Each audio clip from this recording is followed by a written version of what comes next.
Heston Blumenthal, Britain's most visionary chef, is on a mission impossible. I am horrified at some of the slop that passes off as food that is served up in British institutions up and down the country. Now Heston will be using his magic to tackle the problems defeating some of Britain's top industrial chefs. I want them to rip up their recipe books and approach food and eating in a completely new way. Whether high up in the sky... Okay, we're off. We can have 2 more trays, please. Okay, we're off. We're going. Excuse me. We would not have time to do this on board the aircraft. or 20,000 leagues under the sea.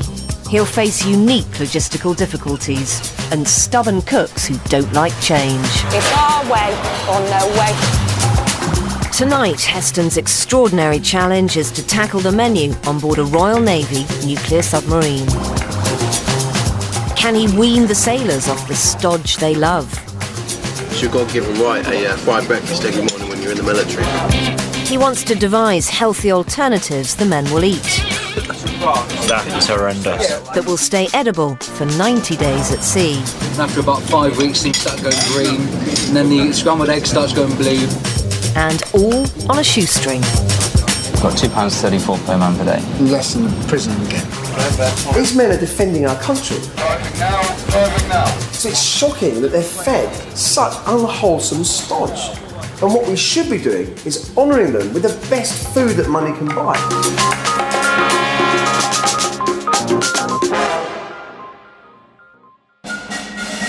Three Michelin-starred chef Heston Blumenthal is about to step into one of the world's most challenging cooking environments. I've got an amazing letter. Okay. So this is from Navy Command on HMS Turbulent, which is the submarine.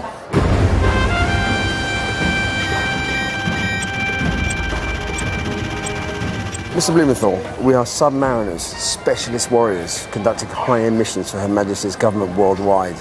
We have fantastic chefs who cook despite considerably challenging conditions.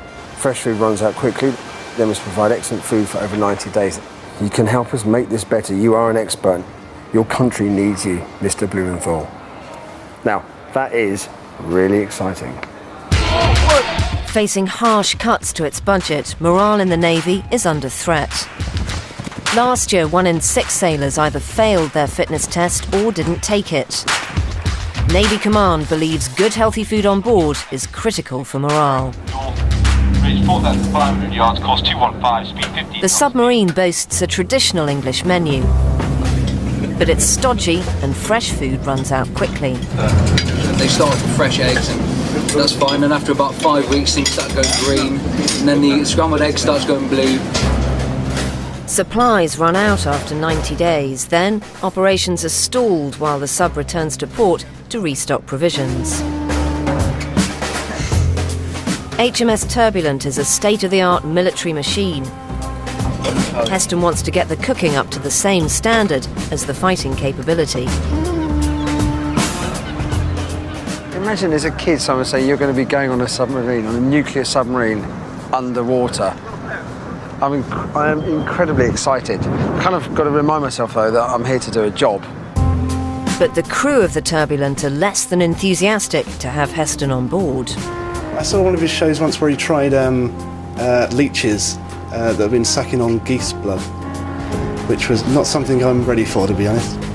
And the captain's worried Heston will find it hard to cope in such a challenging environment. He's got to work within the constraints of the submarine itself. The use of liquid nitrogen or sticking orange inside a chicken and then burning it, that isn't going to work on board here. Down the hatch. Here we go.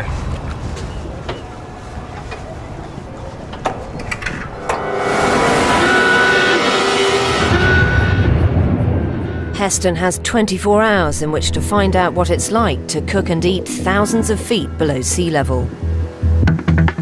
In his restaurant, he's used to being the boss. Now he'll be taking orders from Commander Ryan Ramsey, who served in the Royal Navy for almost 20 years. There, behind those tunnel doors, that's the nuclear reactor. There's enough power to power up half of Plymouth, effectively. that we're completely self-sufficient. The only thing that limits us that we can't make ourselves is food. We can't grow our own food on board the platform. The nerve centre of the sub is the control room, where the men perform precision operations requiring intense mental focus. The helmsman is currently driving the submarine, and you can see the concentration that's required in order to do that. Helmsman? If I can just stop you there, yeah, just concentrating on keeping course at the moment. Right, okay. They mustn't get distracted. And he'll be doing that for how long? He'll do it in 1 hour or 2 hour slots. Yeah, it strikes me that the single most important thing in this whole area is concentration. Yes, absolutely. You have to stay focused. Steer 1, 2, 3. Just thinking about the food, has there been any work done on the kind of foods that submariners should eat in order to keep concentration, to help sleep, to get them awake when they need to be awake? Not to my knowledge. On course 1, 2, 5. Hang on, Captain. Cheers. Heston's about to get his first look at the food which fuels these men on missions of national security. What's for dinner? I've no idea. I just got out. Have you? Just woken up? I've just got out. The rota system means the men on night watch, like able seaman Newman, have to eat their dinner when they've just woken up. I guess it's not going to be breakfast, it's going to be served, because it's night time. Yeah, see what you mean. Yeah. So able seaman Newman's nighttime breakfast is roast with Yorkshire pud and spuds, followed by spotted dick. Hearty food like this is fine for a one-off, but Heston soon discovers the men are served high-calorie food for every meal, day in, day out. And dinner's usually our heaviest meal, and when you go to sleep on that and you wake up, you don't feel 100% when you wake up with all that food still in your belly. And they've got to sit potentially in front of a screen, the same screen for 6 hours or so, and they keep maximum concentration, and that can be quite challenging. But the weekly menu routine gives the men something to look forward to in a life without daylight or fresh air. I mean, it gives us that routine. It's Friday, fish and chips with mushy peas, and everyone enjoys that, you know. I've only got 4 fish days left. You judge how much time you got left by the your favourite dinner. What is the favourite dinner? Is there one? I'd say steak night. Yeah, steak night is the most popular. I think it just lifts the morale of all the men on a Saturday night. It's definitely a peak. Worried it's going to be hard to shift the men from their routine, Heston tracks down Commander Ramsey and his executive officer Gareth Jenkins. They believe comfort food is what keeps the men going. When you've got no focus apart from your work, food becomes basically the key component of morale on board. And actually, if the food's not good enough, the morale goes down, and then I've got a problem, and I don't need any other problems than dealing with the enemy itself. We've got chefs on board who provide probably about 500 meals per day, and they do that within some pretty tight constraints. First one being the budget. They've got £2.34 per man per day to provide 3 meals. That's a shockingly low amount of money. And less than a prisoner would get. It's the same as a prisoner. Or the same as a prisoner. Exactly the same. I think the lads do a very good job with what they've got. So if you're able to go in there and somehow add value to it or enhance it, that'd be fantastic. But if you can't, then we'll just have to take you out of the galley and put our own chefs back in. This challenge just seems to be getting harder and harder. I mean, they've got £2.30 odd budget. There's obvious space issues. Fresh food is a big problem. You can't go back to the supermarket underwater for 3 months. And there's the routine of the weekly menus and the unhealthy nature of the dishes. So I don't know how I'm going to make any important changes without causing a mutiny. With dinner over, the captain shows Heston his sleeping quarters. It'll be nice and quiet because obviously people are asleep. It's not quite what he was expecting. The crew's bunks are jammed between the missiles. This is the weapons hold. Yeah, this is the weapons storage compartment, and in here we have tomahawk missiles and spearfish torpedoes. So is that what's that one then? This one here is a spearfish torpedo. Can take out most surface ships and submarines as well. Heston beds down next to the torpedo. I felt I could hear the sea. It's the snoring. I suppose it's the first time for everything. I'll see you in the morning.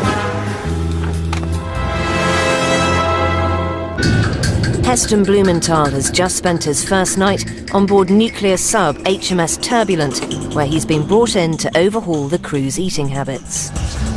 That was an incredibly restless night. The bed moved around all over the show. I had about half-hour sleep.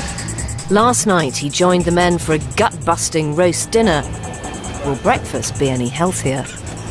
Hey, how you doing? Heston. Hey, how's it going? I'm Martin. Martin, the overnight chef, works a 10-hour shift prepping food for the next day and cooking breakfast. Sausages in the oven. What's for breakfast? We got bacon, sausage, fried eggs. So full-on English?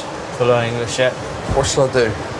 You can get the bacon trade up ready for us. Yeah, here. Yeah. Every day, Martin cooks 90 rashers of bacon, 80 sausages, and 70 eggs. How long do you have eggs on board for? Usually a month or so, but that's pretty much their limit, a month.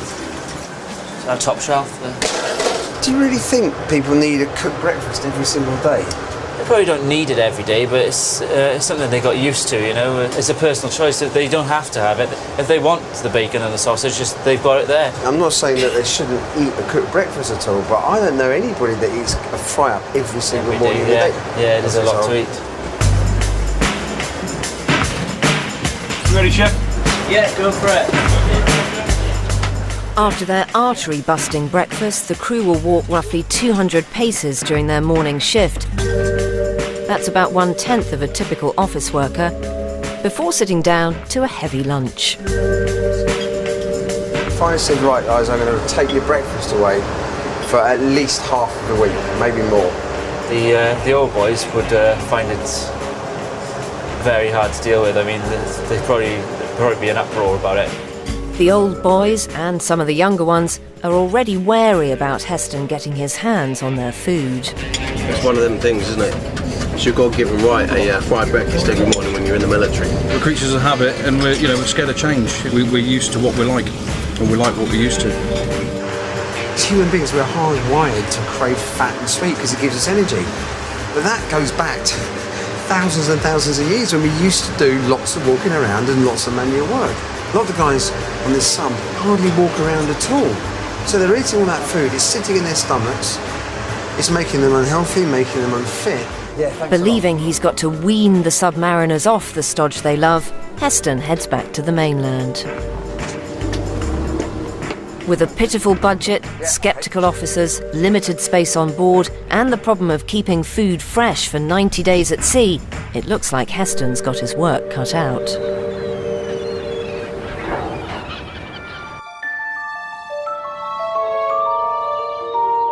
At his restaurant kitchen in the village of Bray, Heston briefs his development chef, Jockey. Breakfast was a full fry-up, and they have that every single morning. For 3 months? For 3 months. Bacon, sausages, the lot. And over the course of the 24 hours, there was enough fried food, enough stodge, enough starch and carbohydrate to send you to sleep. The captain, he said to me after a while on there, he keeps banging his head. So these guys are the front line of defence and they're getting clumsy instead of submarine? Yeah. You've got state-of-the-art kind of missile launchers and tracking systems and sonic radar and stuff like that. Yeah. But the food, there's no consideration for what it can do to their performance. Heston knows that as well as cutting down on fatty stodge, he'll need to use ingredients that stimulate the brain and nervous system in order to keep the men alert. At King's College in London, Hi Heston, welcome. He meets neuroscientist Sandrine Touré, an expert in the effect of diet on the brain. All those tadpole-like things Yes. are they're brain cells, are they? Yeah, they are. Heston wants to see the effect of feeding omega-3, a brain-boosting fatty acid found in fish, on a bunch of brain cells. Don't think I've ever fed a brain cell before. After incubation, he re-examines them under the microscope. And here you should see that there are more of these red cells in the omega-3 fatty acid treated cells. Yeah, definitely more. So feeding a load of submariners oily fish will make it a happy submarine. Hopefully. But oily fish isn't the only food that can boost brain power. What we have looked at, and other people as well have found, is that flavonoids, which are small molecules present in a lot of vegetable and fruits. Yes. So for example, blueberries, and this seems to have a similar effect. Flavonoids are also contained in cocoa, in dark chocolate, very dark chocolate. Heston leaves the lab with a plan. If we construct certain menus for the submarine and tell the chef to use certain ingredients, fatty fish, chocolate, blueberries, I'm sure there's more, it could be that over the course of the months while they're underwater, they can regenerate their brain cells. How cool is that? Back in Bray, Heston and jockeys see what they can come up with using mackerel, chocolate and blueberries to make a super healthy brain food. I've no idea where we're going to go with this. First up, mackerel with a chocolate dip.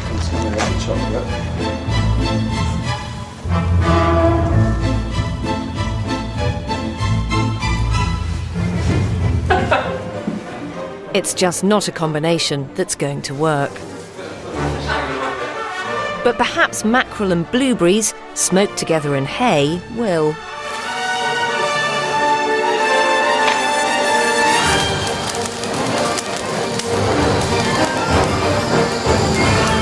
It's quite appetizing. Smoking it with the blueberries gives the mackerel a really nice, it's like fruity note. Heston's sure he's onto something, but how will his brain food go down on board HMS Turbulent? As the submariners are currently on operations at sea, keep 60 metres, revolutions for 8 knots. Heston seeks the view of those who know them best, the women they leave behind. Hi there, how you doing? He's invited the captain's wife Corinne, able seaman Newman's girlfriend, and one of the junior ratings mums to road test his new invention. I've got some ideas of where I think the food needs to go on the sub, and I wanted to try it out on your guys, but it's a bit tricky because they're underwater right now. So I thought you ladies would be the next best thing. Yeah, and basically if it all goes wrong, it's our fault then, is it? I didn't exactly say that, but yeah. Yeah.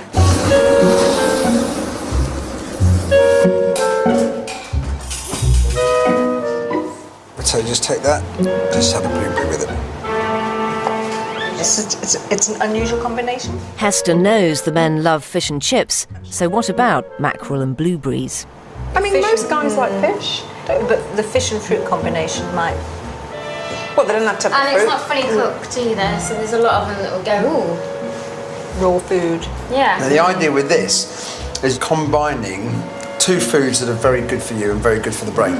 But you've got to be very careful, haven't you? Because your mum always said, eat your sprouts, they're good for you. And if you go on the boat with this and say, eat it, it's good for you. Everyone's going to go. Everyone's going to say, no, mum. Yeah. That is one of the challenges. I have to say, I was pretty disappointed with that. I was convinced that the lady's going to be all for my healthy menu. So now, I've got to try and incorporate the blueberries and the mackerel into my menu, but in a way that's going to excite the guys on board. Otherwise, they're just not going to eat them. Tradition is important to the Navy, and Heston thinks it might be a way of getting the men excited about food. At the naval base at Plymouth, he's hoping he might find inspiration among the archives. Here, I've got some old naval recipe books, and I'm under strict instructions to look after them. Heston hopes that by fusing his brain food ideas with great Navy dishes from history, he'll inspire the men to think differently about their diet. So this one's 1940. It's celery soup, rabbit pie, Scotch broth, roast deer. Sounds alright to me, this. Kidney soup. If I put kidney soup as a starter, followed by baked heart, I think I might not get off that sub alive. I'll get lynched. He spots some intriguing recipes in a book about meals eaten by the most famous figure in naval history. You're here, feeding Nelson's Navy. Portable soup. This age-old recipe is highly nutritious, but very light on the stomach. But what about breakfast?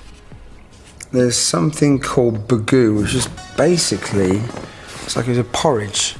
Now for me, I put porridge on for breakfast because it fills you up, and it's certainly a lot healthier for you than eating a fry-up every morning.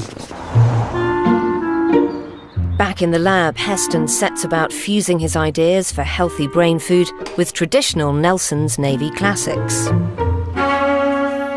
He's concocted an oatmeal bagoo, to which he's added blueberries to enhance brain function and a touch of Earl Grey tea and orange juice. Some tea then. That's it.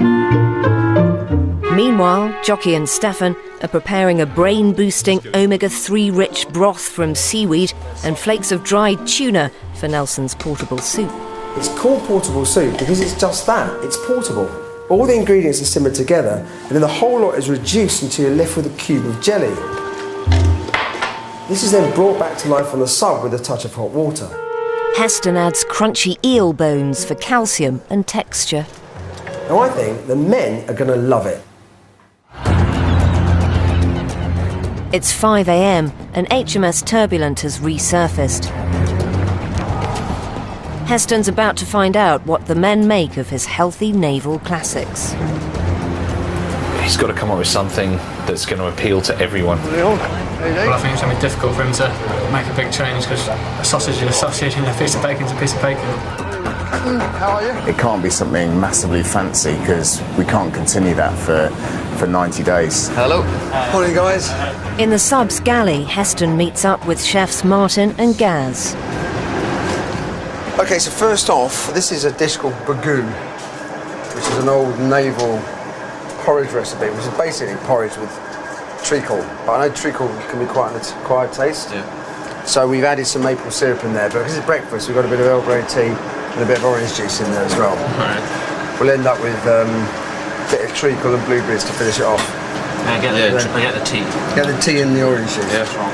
That's not as bad as I thought it would be, actually. I'll take that as a compliment. Oh, sorry. Yeah, you go through again. The crew are about to find out what's replacing their beloved bacon and eggs. This is called bagoo, and we found an old naval recipe.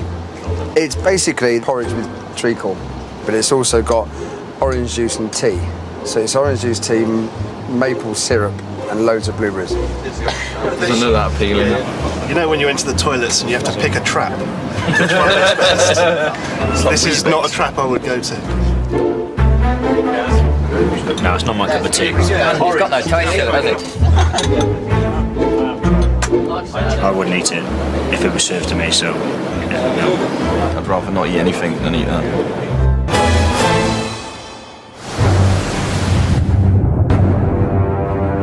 17 minutes, green 1-0. The disgruntled crew return to their posts. Heston's not beaten yet. What we've got to try and do here is change a habit, and for some of these guys have been eating like this for 20 years, so it's a massive habit to break and change. And without doing something fairly drastic, I don't think enough people will change their diet. The next challenge for Heston to overcome is lunch. 034, range 1,900 yards. If some of the guys found the bagoo hard to digest, I have no idea what they're going to make of this main meal. They've got instant jellied soup, they've got fried eel bones. It's a big challenge.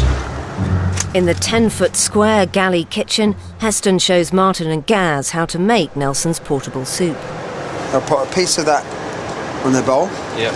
And I'll come around with the hot water, let it dissolve, and then I have their soup.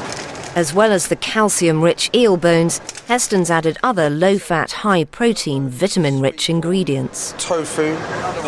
We are slightly hungry. Yeah. If it's not up to scratch this time, he's going to get it full bore. Right, so this is the first part. The soup. The knees and those people are small. So there's tofu, there's freeze-dried shrimp, there's sweet corn, dried sweet corn, seaweed, and fried eel bones. And they're crunchy. How will eel bones go down with the men? The eel bones are like Japanese versions of pork scratchings. I'm not a big bone fan. To the dried ingredients, the men need to add the jellied tuna and seaweed stock and boiling water to make up their soup. You get it to stir and it should all of that will dissolve.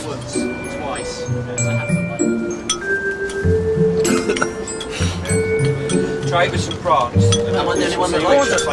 That is horrendous. I didn't like it. And I'm not a fussy eater at all. I consume my own body weight in food on a daily basis, but no, it's just too fishy. I'm not chipper on these. Maybe I haven't got the backbone for it.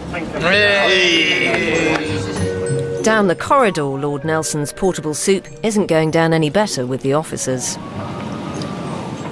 it's very fishy. Rather a packet of cup of soup, to be honest. As far as the sort of Chinese-style fish soup goes, fair enough in a restaurant, but for our purposes, feeding the men, filling them up to do a 6-hour shift, it's not going to cut the mustard. I agree. It doesn't do it for me. Heston is summoned to the officers' wardroom. Heston, come in. Thank you. Just have a seat in there, Heston.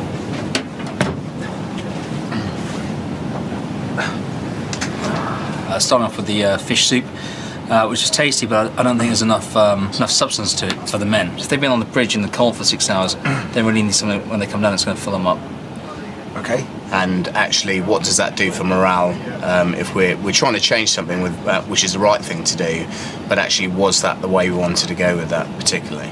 I've got an indication that the crew really are up for change, but they still need some familiarity and they still need an element of comfort food as well. So it's getting a balance between taking away some of the stuff I think is too heavy for them, replacing it with healthier food, and giving them some of that real comfort feeling. With instructions from Commander Ramsay that he has to do better, Heston's back to the mainland and back to the drawing board. I now realise that if I'm going to get them off their stodgy diet, I've got to come up with some dishes that are healthy, but don't pull them too far out of their comfort zone. One of the Submariners' favourite dishes is Friday's fish and chips. So I'm going to tackle Fridays and see if I can come up with a healthy alternative.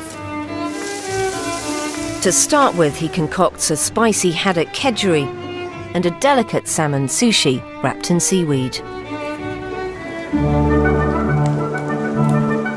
It's absolutely delicious. Really delicious, very moist. But he's about to come up against a problem he's not used to at his 3 Michelin-star restaurant.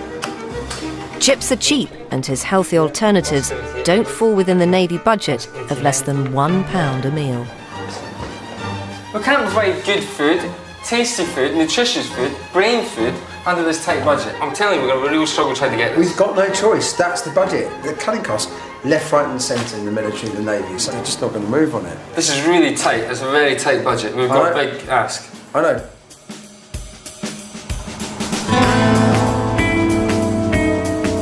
Heston knows he has to find a way to stretch his shoestring budget. Fishmonger John Godden usually supplies the fish for his restaurant's £160 a head menu. Things here. First of all, we've got some beautiful sea bass over there. That's lovely. Spanking sea bass, hand-lined sea bass as well. That'd be £9.95 a kilo. Cut down about £3.50 a portion. Right, just to let you know, yeah, I've got less than that for a whole day's worth of food. 3 meals. How much have you got to spend? £2.32. A whole day? Well, that's ludicrous. Well, okay, we'll see these cod here. Yeah. The chefs only buy them in fillets, so if you want, we can fillet them off. Yeah.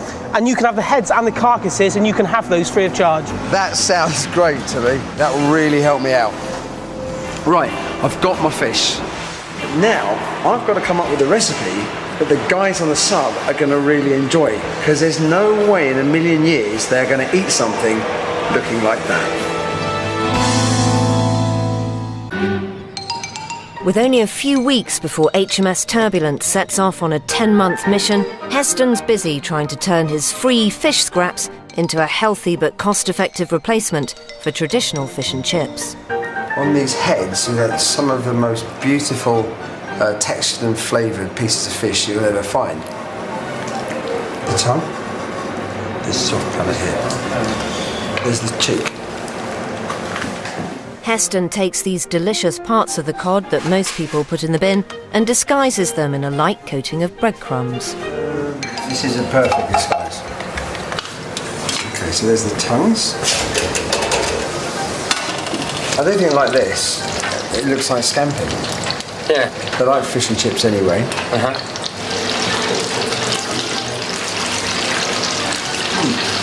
Delicious. Soft, gelatinous. You never know that was cod's soft palate.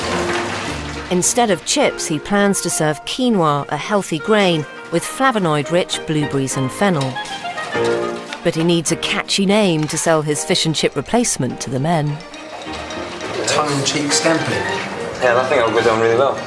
Tongue-in-cheek scampi with quinoa, blueberry, fennel, flavonoid salad. Might have to work on the name a little bit. On board HMS Turbulent, Heston hopes his exciting new fish dishes will persuade the men to give up their beloved chips. While Heston shows Chef Martin how to make his kedgeree with fresh eggs and chopped herbs, Can you smell all the spices coming? there are already grumblings coming from the dining room. Today you'd be breaking tradition if it was going to be anything other than fish and chips on a lunchtime on a Friday, so we'll have to see, won't we? Is he going to go against the grain? Does everyone like fish? Yeah. First day.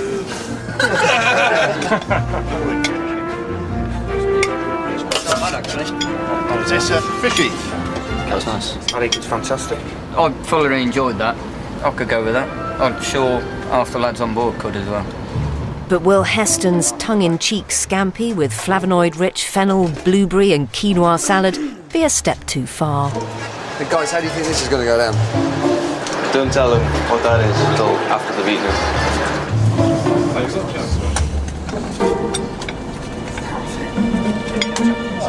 It's not what they're used to. What will the guys make of it?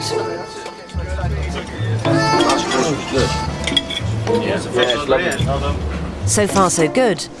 Time to tell them what's in the breadcrumbs. It's cod, but it's cod's head. It's basically you've got a mixture of cod's cheeks, cod's throat, and the cod's tongue. The most gelatinous one, the one that's the sort of stickiest, nicest one, is actually the tongue. Yeah. Was anybody a bit shocked at the fact that it was cod's head? No. Still really nice. It all complemented each other, like the tartar kind of tasting salad and the fish. It didn't matter what kind of fish it was. The batter was really nice as well, crumbly. It wasn't greasy either. I think 90% of the crew would like it. Yeah, definitely. So who would be willing to swap Friday's fish and chips for this? Yeah. Heston's won the men over, but if tongue-in-cheek scampi is to make it onto the subs menu, he needs the captain's approval. Lunch, I struggled with quite a bit. We understood we got fish tongues on some sort of salad, but I wasn't quite sure what the salad was. It was almost a substitute for fish and chips without the chips. I can't see the men buying into it. Your feedback on the dishes was not in kilter with your crew. I asked them, I said, hands up who would happily substitute fish and chips for this dish. Every single one of them, bar from one person, put their hand up. Certainly what I absolutely got from today, right as rain, is that these guys are up for change to a point. With all due respect to you guys, you're the big chiefs, but I don't care about you two as much as the crew. The main task you set me was the well-being and the motivation of your crew. Yeah, that's absolutely right. Men and that's self-second. everything I've focused on. For me today, there was enough there to motivate them. That gives me hope for the overall effect we're attempting to have here. But I'm still convinced that there are issues that we need to tackle in order to make sure that it lasts the length of time. It's not just a short burst of 1 meal, 2 meals, maybe a week's worth of meals. This has got to last in excess of 90 days. Heston may have succeeded in breaking the Submariners' love affair with stodge. But there's one problem he hasn't tackled so far, the problem of storing fresh food on board for 90 days. Be careful, right? With Martin as a guide, he examines the stores. Try and step on the runs if you can, but put all your weight on these bars, right? Don't put it. It's rocking around a bit, isn't it? God. Food is absolutely rammed. Boxes and boxes of stuff. How many kilos of onions do you get on here? Fresh food only lasts for 2 or 3 weeks. For the next 10, it's tinned and frozen. If you look just behind all the boxes, you can just about make out the freezer doorway. Oh my God. So if you want something from the freezer... That's all going to come out. This is a whole new problem.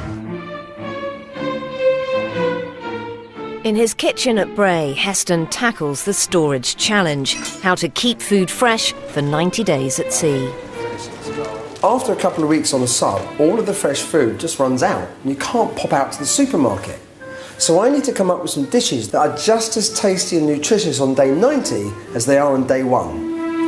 Heston starts to explore a traditional French cooking technique known as sous vide, which he uses in his restaurant. The food is vacuum sealed, which preserves nutrients. So these are now ready for cooking. And then simmered very slowly in a water bath, which traps in flavour. But there's even more wizardry in Heston's technique. Once the ingredients are cooked and sous vided, they can shrink to a quarter of their size. Those onions, chopped, cooked and vacuum sealed, takes up that much space. By using the sous vide method, Heston plans to solve the Navy's 2 biggest cooking problems, making healthy, long-lasting meals and saving space on board, which would mean fewer journeys back to land to restock the freezer. It would be a radical change, as meals would have to be pre-cooked on land. To push it through, Heston will need to convince the heads of catering for the entire Navy. Bill Ferguson and Jan Tremaine train all Navy chefs to cook everything from scratch on board. They see no reason to change. When I've been on board, all the chefs have come up trumps. They're different standards, but could Heston improve them in the role they are on there? I mean, it's not fine dining, is it? No, unfortunately, no. He can improve them in his world, you know. But I think we were doing a pretty good job. But for me, I'm sceptical at the moment. Obviously, is it going to improve the chef's life on the submarine? If he can do that, all well and good. The question is, can he? We'll see. We'll see. Unless he can convert Bill and Jan, then Heston's master plan is doomed. So he invites them to Bray to pit their traditional naval cooking methods against his radical new technique. Heston and the Navy chefs will both make the same beef stew with exactly the same ingredients. Recipe number 103, which is brown stew and dumplings. Having browned the meat and vegetables, Heston has vacuum sealed his stew and left it to cook slowly for 12 hours in a water bath. So that's it. Just leave that in there until it's ready. Jan and Bill will be cooking their stew from scratch, just like they teach the chefs to do on the sub. In a few hours' time, 2 of the sailors' partners will be giving their verdict on both stews. Will Heston's sous vide method beat the old-school Navy in a taste test? Challenge on. Good luck. Best of luck. Best of luck. Thank you. You need it. Cheers. Nice one. He's confident, ain't he? Yeah. Comes before a fall, I find. Yeah. Picture in our sights, Bill. No worries. Got to be the winner, mate. Got to be the winner. Finally, both stews are ready to be served. You all right there, lads? Yeah, we're fine, Heston, yeah. You worry about your boiler in the bag there. To Corinne, the captain's wife, and Louise, Able Seaman Newman's girlfriend. What do they think of stew A? The carrots are slightly overcooked for me. They're just kind of very, very soft, aren't they? And stew B? Wow, that's different. It is different, yeah. It's nice, and the carrots are done better, aren't they? They're not as soft. And the meat's got loads of flavour in it. A lot more than the last one did, I think. Time for the moment of truth. Here we are.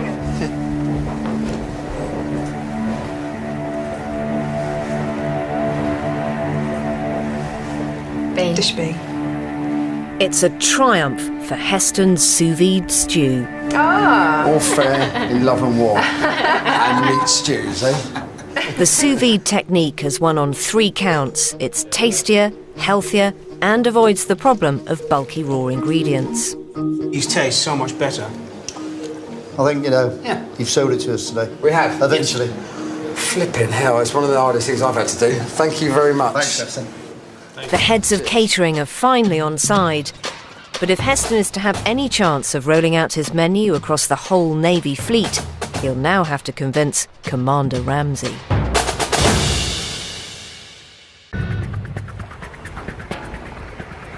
It's the morning of Heston's final visit to HMS Turbulent. Today he'll be rolling out his radical new approach to submarine food, which could revolutionise the way the Navy feeds its warriors.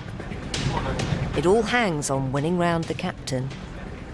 I've got to persuade the captain and show him how the ideas that I'm going to push through today are going to change the way they prepare, store and cook food on the sub. Heston's previous dishes were rejected, either because the men didn't like them or the ingredients wouldn't last long enough. I'm hoping for something that's more suitable to the submarine environment, something the lads are going to buy into. The challenge is quite significant. He's got to deal with the storage piece, keep it within cost, and most of all make sure that he influences the morale of my men. For this make-or-break meal, Heston will be serving a healthy but filling lamb hot pot and chili con carne. Having been sous vide'd in advance, now they just need to be reheated. Heston's keen to persuade the officers of the advantages of his new method. Here are the ingredients required to make a hot pot for the crew of this sub. This is the way they would normally be arriving on board, stored like this, including these containers for the mushrooms. Now, over here, you have exactly the same ingredients. They've all been sous vide'd. So, here we have carrots sliced in butter. They're cooked in here. How long will that last for then? Well, this can then also be stored in the freezer. Right. So those 4 plastic tubs of mushrooms become this. That's quite incredible. Now, I think it would save such a significant amount of space. Yeah. So what about nutrients? Does this keep the nutrients in there? This will keep more nutrients in. OK, Heston, thanks very much for this. I think the proof's going to be how the lads like the food, and I want to talk to my XO alone to discuss this further. OK. OK? Good.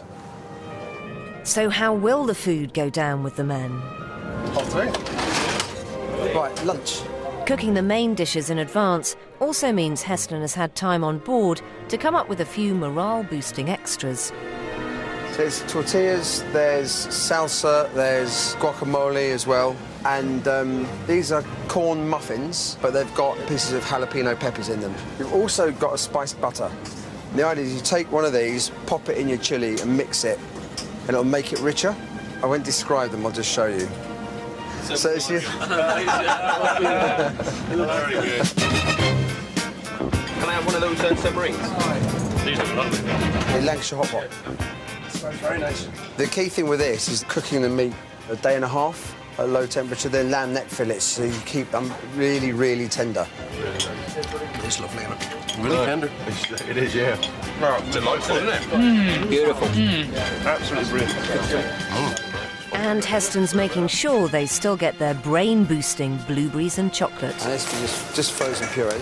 In a lolly shaped like a spearfish torpedo. And then it into the chocolate. And that's it. It's a chocolate-covered torpedo. Oh! Good sound. Do you want? I'm gonna. With the men fed and satisfied, Heston is summoned for his last meeting with the captain. Hi, Heston. Hello, son. To say that I'm slightly apprehensive about what you guys have got to say is an understatement.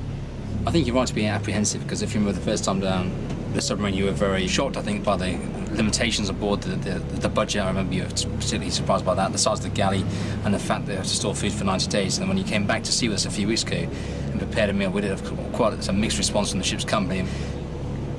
However, what's been amazing to see is how you've recovered from that and what you've done for us. It's been quite incredible. The lads enjoy the food, every bit of it. I don't think there's been anything negative being said about it. I'm thrilled that it's gone down well. Even better, Heston's radical cooking ideas might have an impact far beyond the kitchen.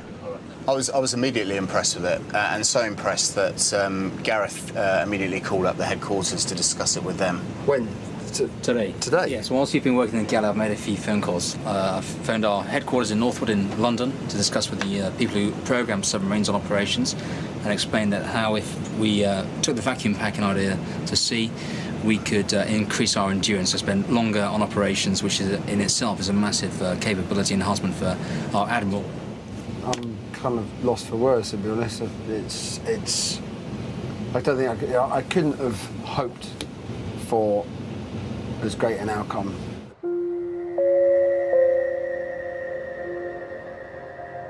I think it's incredible. I can't believe it. Seems like this has been going on forever, and an almost impossible task.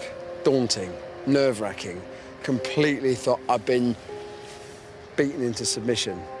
And then to hear that they've already called the MOD and the Admiralty, and they're interested in looking at not only rolling it out through the submarine fleet or the naval fleet, possibly the army as well. To make a point of difference in this arena might be one of the greatest achievements I've ever done.